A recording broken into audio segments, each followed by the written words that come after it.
Putting realism into fantasy is a fairly abstract concept when you think about it. I mean, after all, we play games to do things that we can't normally do in real life, right? Most of us became gamers as kids because we had this idea of, well, I can't swing a sword, or I can't cast spells in real life. I want to do that in this realm, or I can't fly in the air and knock down a building. I want to do that. Well, that's why fantasy gaming and role-playing in a lot of genres was invented.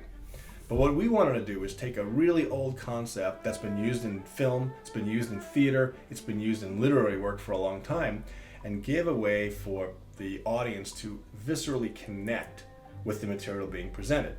So what I found, and what we found as we were exploring this, is by bringing in elements of reality into the game system without burdening it down with all this complexity, the player has a different experience of the game. The player can say, wow, that feels just like it should feel if I were able to do this. See, and the whole clause is, if I were able to do this, that's what it should feel like. I know I can't swing a sword, I've never done that before, but if I have done it, I bet you that's how it would feel. I don't know what it's like to cast a spell and take down a beast, but I bet if I did, this is what it would feel like. Dwarves aren't real, but if they were, I bet this is how they would be. Vampires aren't real, but if they were, I bet this is how they would be.